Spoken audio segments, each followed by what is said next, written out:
Bom dia, sétimo ano, tudo bem? Hoje a gente está aqui para a nossa aula número 1 da semana 2. A gente vai ter então hoje a nossa aula sobre tipos de máquinas térmicas. Então, abram na página 48 para acompanhar a aula de hoje, tá bom? Então, nós já aprendemos sobre as máquinas, o que são as máquinas. A gente aprendeu também sobre como as máquinas auxiliam no nosso dia a dia a diminuir o esforço que o ser humano faz para realizar suas tarefas diárias.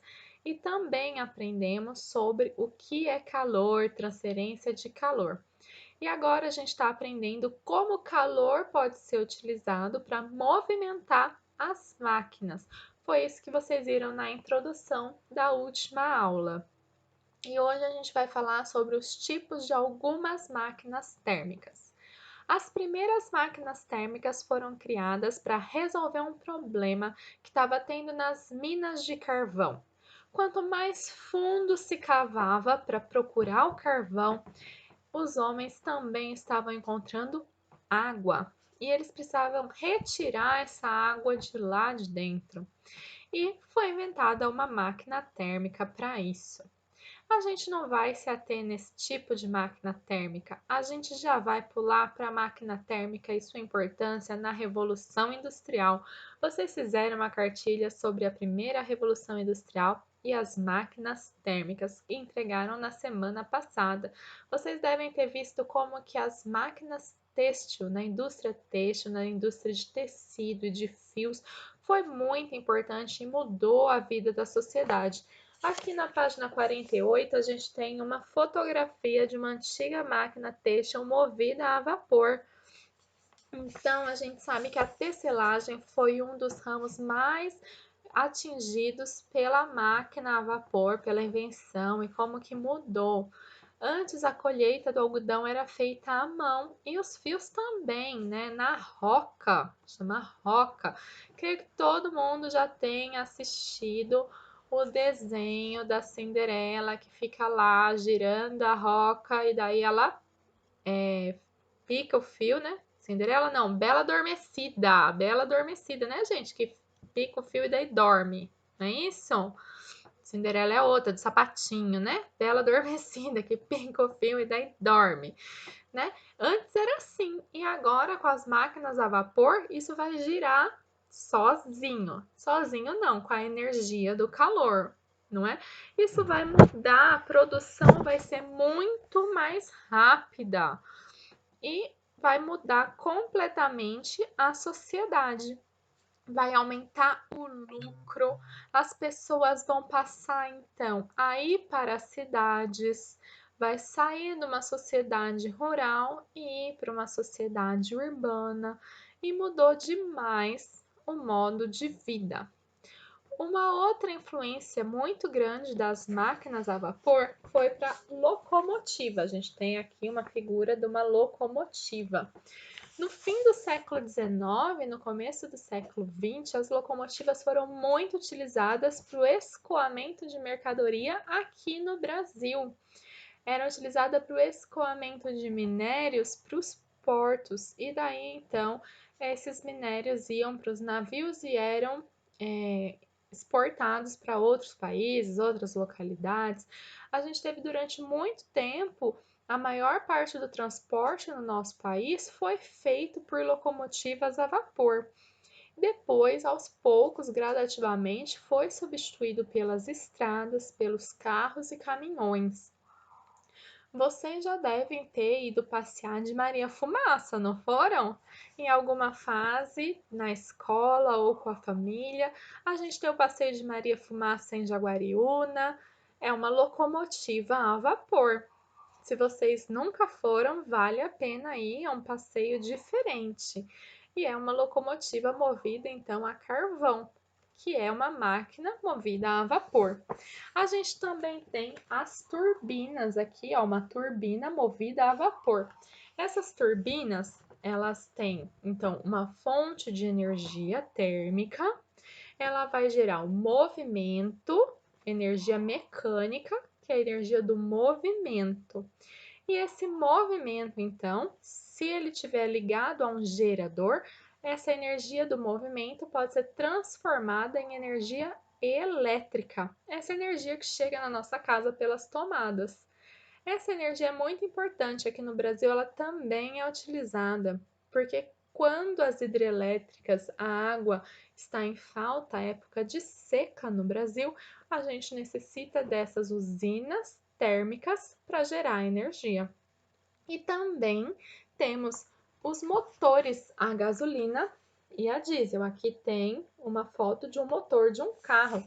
Os motores, apesar de hoje ter muita tecnologia e serem muito modernos, o princípio básico é o mesmo que vocês viram na aula anterior.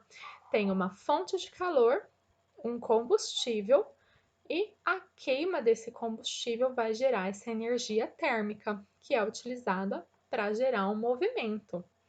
Então, hoje é muito moderno, tem várias partes esse motor, a gente viu que é uma máquina composta, mas o princípio básico é o mesmo. A gente sabe que quando a gente pensa, nossa, máquinas a vapores, nossa, elas realmente influenciam minha vida. Parece que nem tem tantas máquinas a vapores. Parece que hoje, na modernidade, são mais máquinas elétricas que eu tenho no meu dia a dia. Mas, se você for parar para pensar, há 2 anos atrás, em maio de 2018, a gente teve um período que a gente chamou de greve dos caminhoneiros. Por causa da greve dos caminhoneiros, no nosso país parou de ter trânsito de materiais, né, de produtos, inclusive de combustível. O combustível não chegou nos postos e literalmente o nosso país parou por alguns dias. Inclusive, a escola teve que cancelar as aulas por 2 dias. Foi perto de um feriado, eu não sei se vocês se lembram, vocês estavam no quinto ano. Não sei se vocês lembram de ter ficado em casa. Se vocês não se lembram, pergunta para os seus pais que eles vão se lembrar de como foi uma época difícil e de incerteza. E realmente a gente pode, com isso, a gente pode lembrar de como as máquinas a vapor influenciam a nossa vida no dia de hoje, mesmo com tanta tecnologia. Agora você tem um vídeo para assistir sobre como funciona uma locomotiva a vapor. É uma animação bem simplificada de como funciona essa locomotiva, mas vai te ajudar a entender. Depois de assistir o vídeo, você vai ler aqui no nosso livro essa parte que a gente conversou e vai anotar no caderno. Assim que você fizer as suas anotações no caderno, as anotações estão na folha de instrução, o que você deve anotar no caderno, que seria o que a gente escreveria na lousa se a gente estivesse na sala de aula. Você vai dar continuidade nesse vídeo, tá bom? Então agora você vai dar uma pausa, daí você dá continuidade nesse vídeo, que a gente então vai falar sobre a importância dos combustíveis. Então, retomando, agora o que você vai fazer?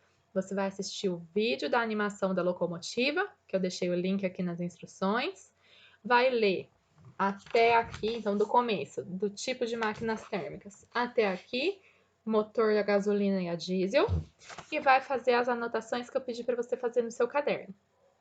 Feito isso, volta aqui que eu vou continuar explicando para você sobre a importância dos combustíveis, tá bom? Eu vou esperar um pouquinho, você vai dar uma pausa no vídeo e eu já continuo explicando. Bom, gente, as máquinas térmicas, elas precisam de um combustível para funcionar. Mas o que é isso, combustível? O que são fontes de energia? Como assim combustível, fonte de energia? Pera lá. Gente, combustível é tudo aquilo que, quando queimado, libera energia térmica, ou seja, libera calor. Então vamos lá. Combustível é tudo aquilo que, quando queimado, libera energia térmica, ou seja, energia na forma de calor. Escreva aí no seu caderno quais são os tipos de combustível que você conhece hoje. Escreve no seu caderno, porque no fim dessa aula você vai precisar tirar uma foto do seu caderno para mandar no e-mail da escola. E eu vou verificar quais são os tipos de combustível que você conhece. Essa é a atividade de hoje. Quais são os tipos de combustível que você conhece? Tá bom?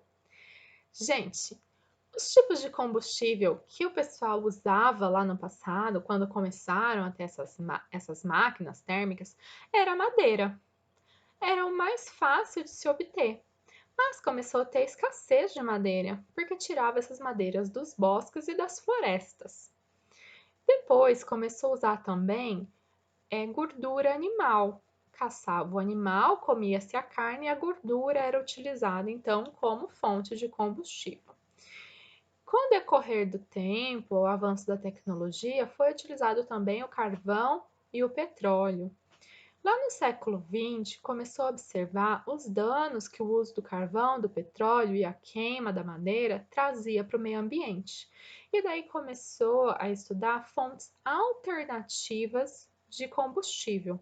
É sobre isso que a gente vai falar então na próxima aula, sobre tipos de combustível, a gente vai classificar esses combustíveis e falar sobre fontes alternativas de combustíveis, se tem combustíveis que poluem mais o meio ambiente, se tem combustíveis que poluem menos o meio ambiente, tá bom? Essa foi a aula número 1 dessa semana. Fiquem bem, fiquem em casa. Lembrem-se de mandar a foto do caderno para o e-mail institucional da escola, tá bom? Até mais, gente!